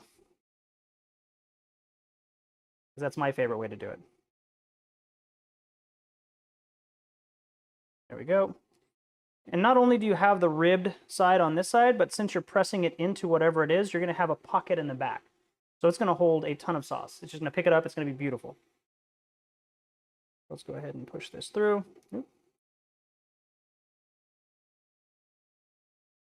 And if you mess up, just roll it into a ball, get a little bit of extra flour on it, roll it into a ball like this, and then just do it again. Like so. There we go. We got 5 gnocchi here. Now, if you want to be super, super traditional, well, I shouldn't even say traditional. If you want it to look like what you would get in a restaurant, grab a gnocchi or a butter paddle. And they're legit just built to put grooves onto things. In butter, this is so that the wood doesn't melt the butter. Your hands are warm. If you're working with butter, you're going to be melting it as you're working with it. So you can get a pair of paddles to work with the butter so that it doesn't melt while you're handling it. These are also awesome for rolling gnocchi. It's the same thing. Just push in and just roll it like so. You'll get a much deeper groove. You still get the little divot on the back. And it's another way to do it. But again, fork, pillow, or a pillow with a little divot in it, it doesn't matter. The gnocchi is going to taste delicious either way. When you're doing these designs, though, just make sure that the gnocchi itself is well floured, because otherwise it'll stick to the wood or whatever else it is that you're making your shape out of. There we go. I'm just going to finish with these guys.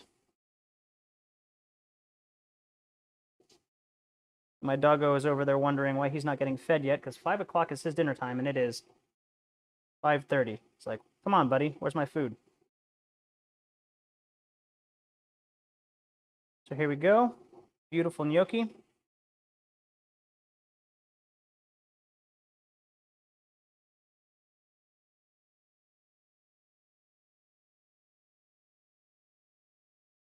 Done. Now, what I love about this is it freezes very, very well. You can take your gnocchi, do all of this like the day before, freeze it, and then just put it straight into the boiling water for 2 minutes or 3 minutes until it's cooked through, and you're done. So you can make the dough well ahead of time. You can shape your gnocchi well ahead of time, and then maybe just make a sauce or two, and then cook the gnocchi, add the sauce. So it's a really cool way. So all of this, I'm actually going to cut up after I dish up this. I might make another couple of things as we try the different sauces, but this is it. Now, as far as cooking it, we're just going to make sure that our hands are floured. We're going to make sure that the gnocchi's floured. We're going to lightly put it onto our hands like so. And we're just going to drop it into the salted water. You want to kind of lay it in there. These are going to cook fairly quickly because they are fresh. Shoop, shoop. And what's going to end up happening, turn the bowl so they don't stick. As they cook, as they get to the point where they're ready to come out, they will start floating to the surface. So it's really easy to tell when your gnocchi is done. We're not going to touch them, and they're just going to pop and bob up to the surface. What we want is almost a little mixing bowl. Let me actually get one of these guys over here.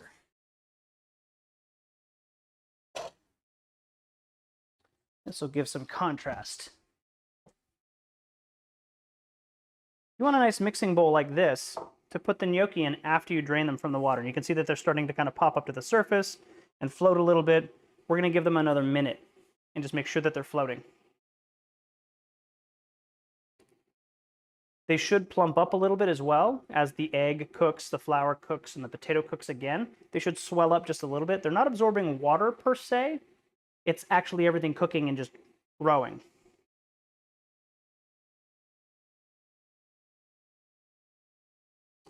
And all you got to do is kind of scoop them off at the top of the water.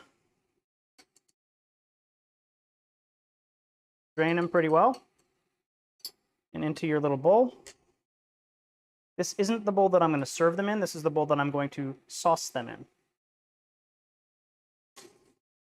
And we're not scooping into the water down to the bottom of the water to pick up gnocchi. If they're not floating, they're not ready. There we go. We're just kind of skimming them off of the top of the water. I think there was one more. No? Nope. That's it. So, let's start with our pesto sauce. Give it a nice little stir. Give it a good spoon. Now we're going to give it a mix through. And when you can actually see the basil in a pasta dish, you know it's authentic. Might add a little bit more. Make it a nice pesto-y gnocchi. And just give it a good stir. Now what you can also do if you want is add just a little bit of your starchy cooking water, and it'll help emulsify the pesto onto the gnocchi. It'll also thin it out a bit, so you might need to add a bit more. But the starchy water will help the sauce adhere to your gnocchi.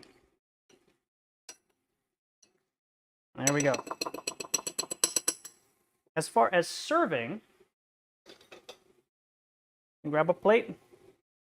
I like to add a little bit of whatever sauce is on the actual pasta to the bottom of the plate. Doesn't have to be the entire width of the plate, but you want a little bit of contrast there. Something like that.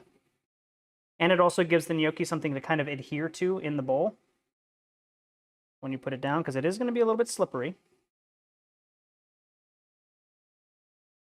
I did make the pesto. It was at the very beginning of the stream. Good question, Laura.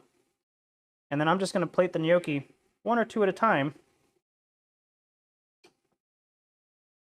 First, to kind of get a nice little base of gnocchi on the plate, and then to build up a little bit of a vertical I don't even know what to call it. You're going to get a little bit of verticality out of this because it makes it interesting. It makes the plate look not just flat and boring. Oh my god, that pesto is delicious. I'm just going to let the gnocchi go where it's going to go. If it doesn't want to stay vertical, don't force it. This is absolutely going to be a Zen-style dish. Something like this. Just let things fall where they may.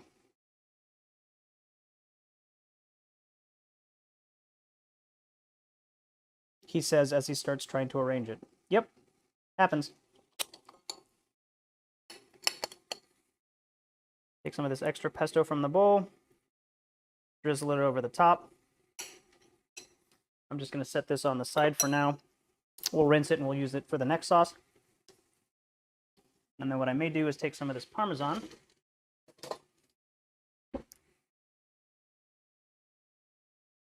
Give it a nice sprinkle over the pasta. And there we go. Basil pesto gnocchi is done. Go ahead and go to this camera. And there's the basil pesto gnocchi. I know the color on that, or the lighting on that camera kind of turned down, but it's a bright green, it's beautiful. And now let's give it a taste. Our water's still boiling because we're going to be cooking another round of gnocchi.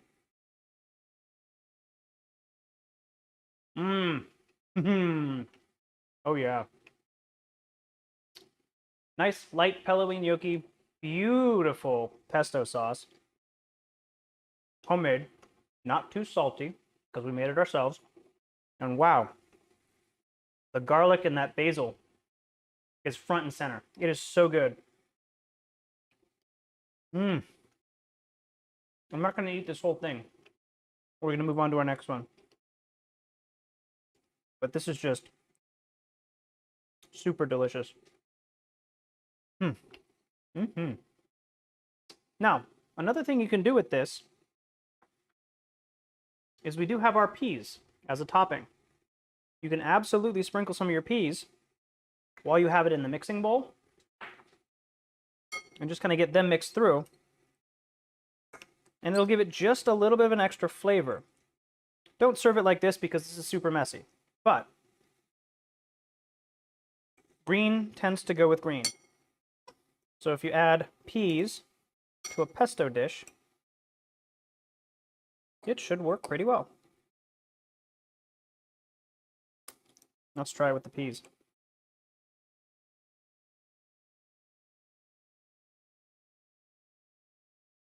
Mm-hmm.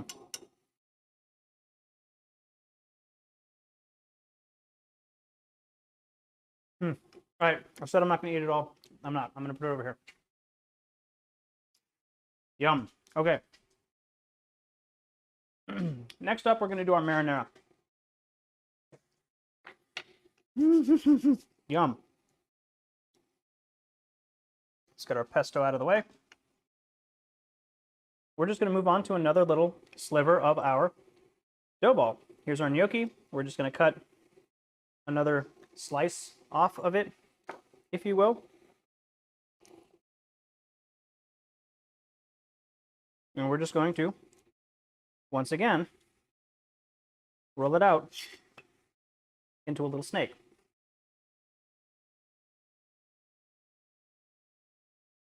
Something like so.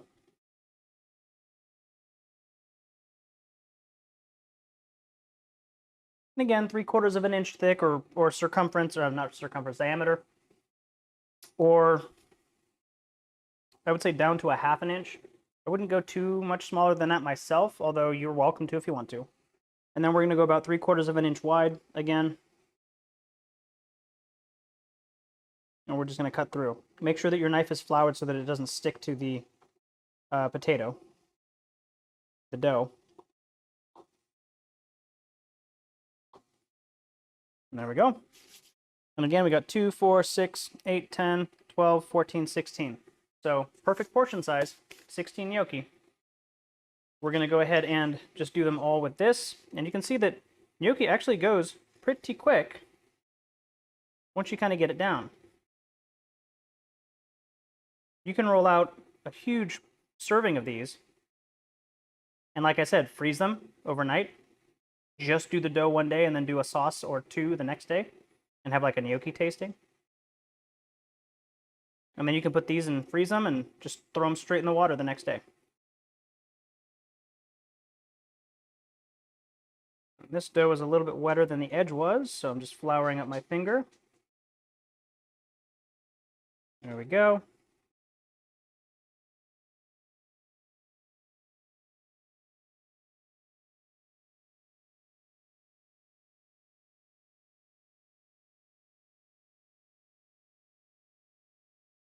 Perfect. Those are 16 gnocchi. I'm just going to go ahead and pop them into the water, just a couple at a time.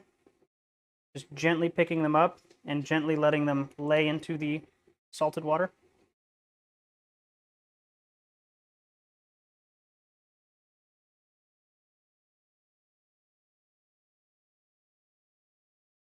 Like so.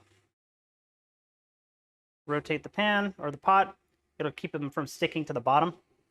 And then we're just going to wait for them to start floating. I'm going to rinse out my sauce bowl because we're just going to reuse it for a marinara.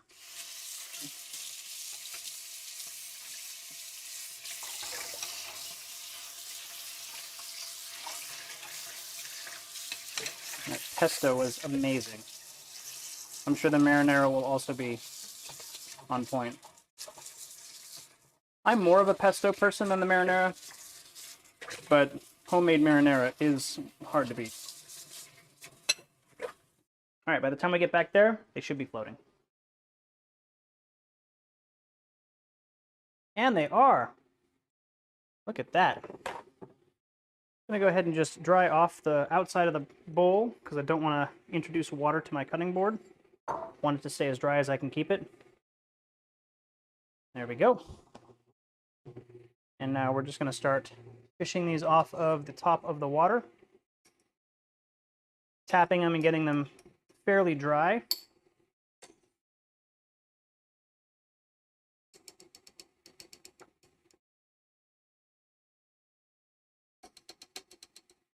There we go.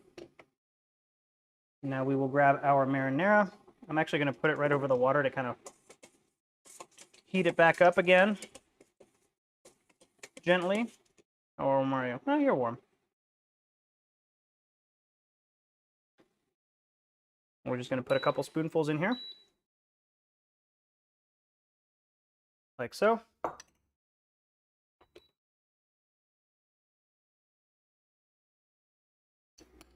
Give this a nice little toss through the sauce. Yikes.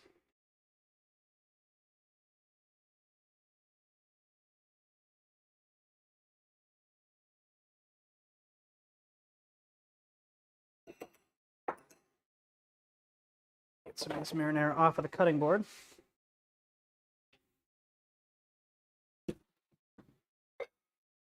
And again, might take a spoon or two of marinara. Plate it up in the center here. Just to give the dish a little bit of visual interest. And then we'll just pick up our gnocchi and start arranging them, creating a nice base of pasta. And then slowly building a bit of vertical interest, if the gnocchi will let us.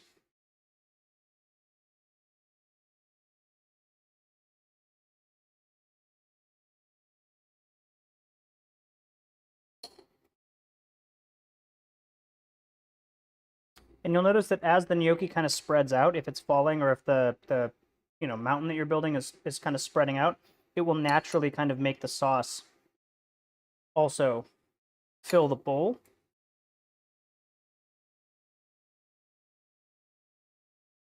Let's do that. Will you stay there? Good enough.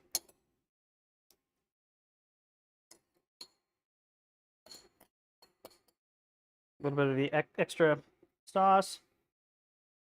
Just kind of drizzle it around like so.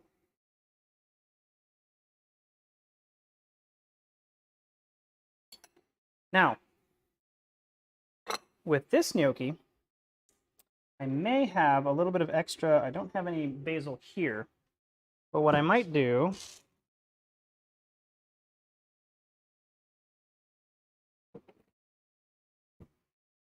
grab some basil,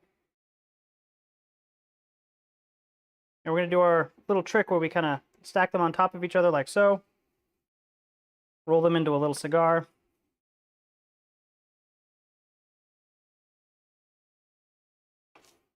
and then julienne them. Or you can always rip this if that's more traditional for you and that's what you want to do. But I'm just going to give it a quick julienne, make a little chiffonade here of basil, and then just sprinkle it over the plate. Just for a little bit of an additional flair. And then here we go.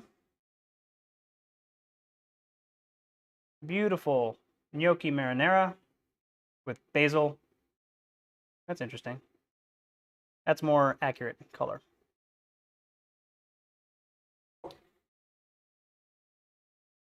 And now let's switch over here and taste this bad boy.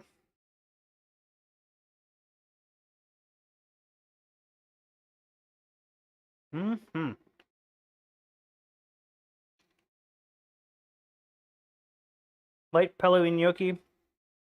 Again, I'm not a huge fan of marinara sauce just on its own, but this does taste pretty good. All right, last but not least.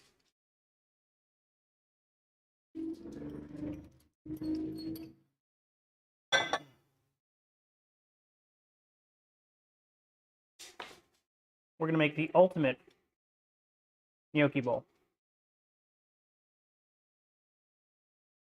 Going to cut off some of this potato dough. Might need a little extra flour because we're getting to the point where we just have flour on the outside and the entire inside of this dough is wet. And you really don't want it wet when you're rolling it. It'll start sticking to the cutting board pretty bad.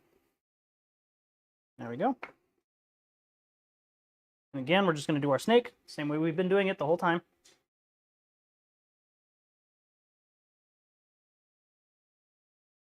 Going to get it down to about 3/4 of an inch, half an inch, somewhere around there.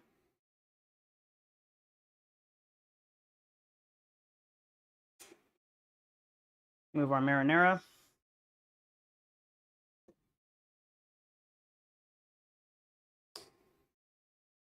And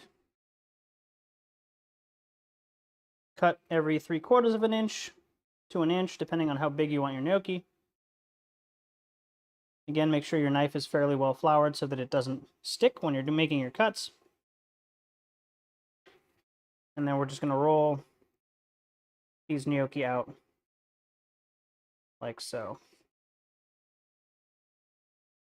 And again, if you're joining us a little late, you can use a fork to do this. There's nothing wrong with that.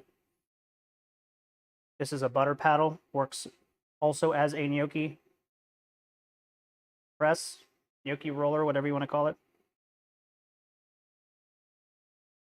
And we're just going to get these guys very quickly shaped out and into the water.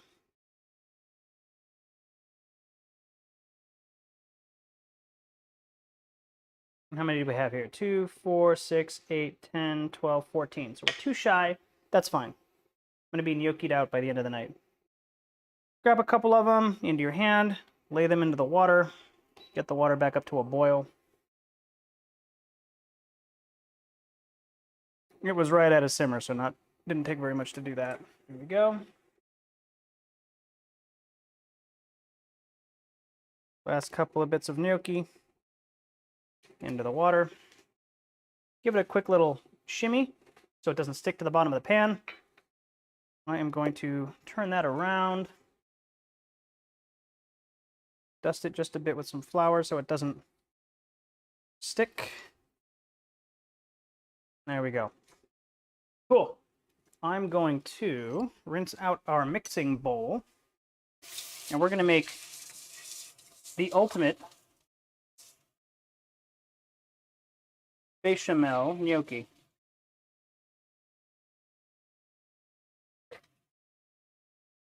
All right. This is going to be my favorite of the night. Swoop, swoop, swoop. Go ahead and dry this bad boy out. And what I'm going to do is I'm actually going to start with some green peas. Not much, just enough to kind of coat the bottom. Our bechamel has cooled, so we're going to have to warm it up. So as soon as these are done cooking, we're going to put that on. These are pretty much getting there. Give them just another couple minutes. Oh yeah, absolutely. Flouring a knife before you go through any kind of dough just keeps it from sticking. Doesn't always. I mean, the flour kind of rubs off as it's cutting through. So if you're cutting through like a really wet dough, you know, at least the initial part of the cut will be fairly smooth. All right, let's scoop some of these guys off the top into our bowl. Scoop some of the rest of these guys off the top into our bowl, and the last into our bowl. I'm going to set that aside for now. Take you off, put you back on, and I'm going to put this to like a medium heat because it needs to warm through. And I may add a bit more milk just to thin it out. Again, a bechamel is very, very touchy. It doesn't want to sit. It doesn't want to cool down. It's a sauce that wants to stay warm.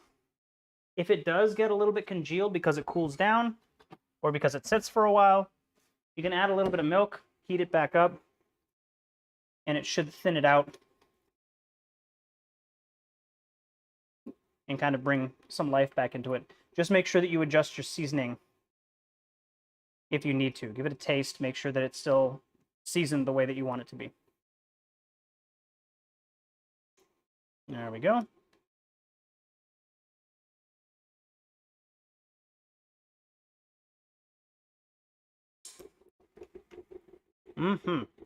Still good. All right. The last ingredient that we're going to add to this bechamel, and we haven't added it yet because we don't want to until we're about to serve, is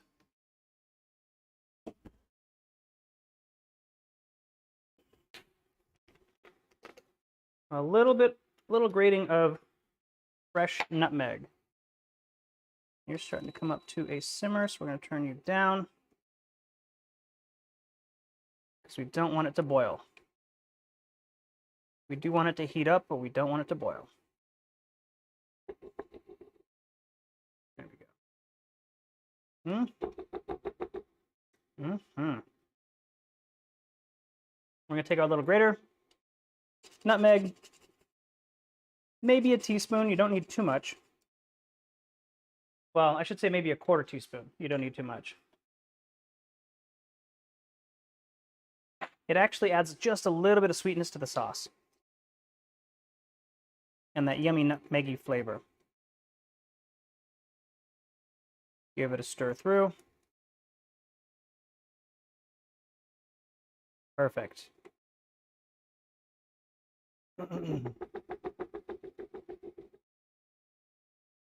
Now what we're going to do, scoop out our bechamel into our pasta bowl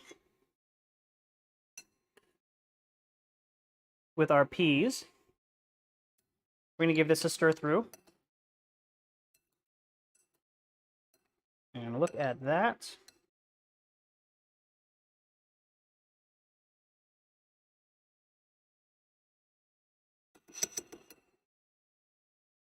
And if you want to thin it through just a bit, some of your pasta water. Again, it'll help the sauce kind of emulsify. The water has a ton of starch from the flour in it. And it'll just make the sauce even more creamy. There we go. Now I'm also going to take some of these bacon bits and run them through. It's a cheese and bacon sauce with peas. There we are. Oops.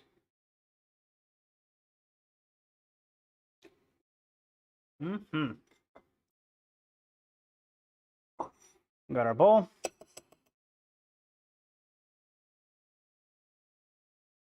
A little bit of the bechamel down on the bottom. Like so.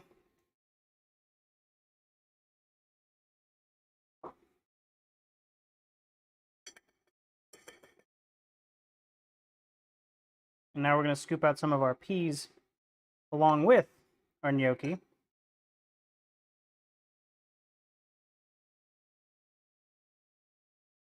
Into the bowl. Like so. And for me, this is the ultimate gnocchi plate.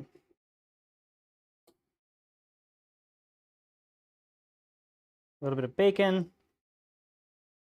A little bit of potato gnocchi, a little bit of green peas, and a lot of cheese.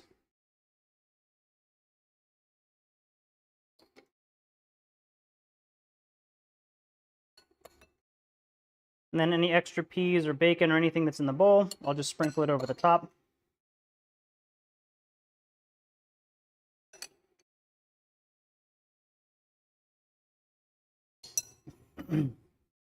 If you want to make it super visually interesting, maybe add a couple of fresh peas. They're cooked. Make sure that they're warmed through again.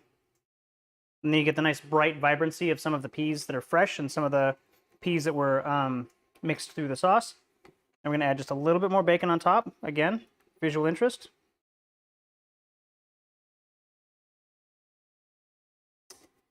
And just because we've already come this far, nice dusting of Parmesan on top. And that is my ultimate gnocchi.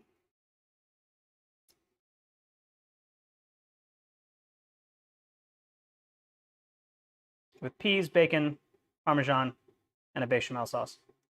So delicious.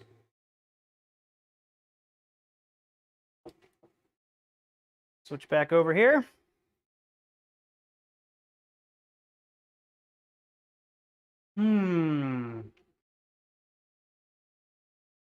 Yep. Yep. That's what it is. I think the only thing I forgot, a couple of cranks of fresh black pepper. And this is a meal worthy of a sovereign. Oh my goodness. So good. The creaminess from the bechamel, the saltiness from the Parmesan, the Gruyere that's in there. The saltiness from the bacon too. The peas. Those little pops of sweetness. This is how gnocchi should be eaten, in my opinion. Well, thanks for joining me for another awesome cook-along. This was fantastic for me. Made a bunch of gnocchi, made 3 different sauces. I'm going to get really fat eating all of this, which is awesome. Hopefully you guys give this a shot, or if you were cooking along at home, send me some pictures. Tag me at cookalong.live on Instagram. I'd love to see what you guys are making, and I'd love to feature them on my page. So if you guys give this a shot, let me know what you thought. You can also go to cookalong.live, the website. The website address is cookalong.live. And go and submit a review. Let me know what you think. I always want to make these things better, and hopefully I can make these more fun in the future. So that's all we got this week. Next week, we're going to do another one on Saturday. And the reason we're doing Saturdays is because, again, tomorrow we got a football game going on. Playoff game between the San Francisco 49ers, one of our local home teams. And I don't know who the other team is. I'm sorry. I don't really follow football that closely, but I am excited to watch the game. And then next week is just more playoff stuff. And then the week after is the big game. Can't use the official term, apparently. So we're just doing 3 Saturdays in a row. So Cook Along next week will be, it's up on the website, cookalong.live. If you go to upcoming live streams, it'll tell you what's coming up. I should get the ingredients up by Wednesday, and you should be able to get prepped and ready to cook. Let me know what you think. Hopefully you guys had a good time tonight cooking along live. And we'll see you next time on another Cook Along Live. Good night, everybody.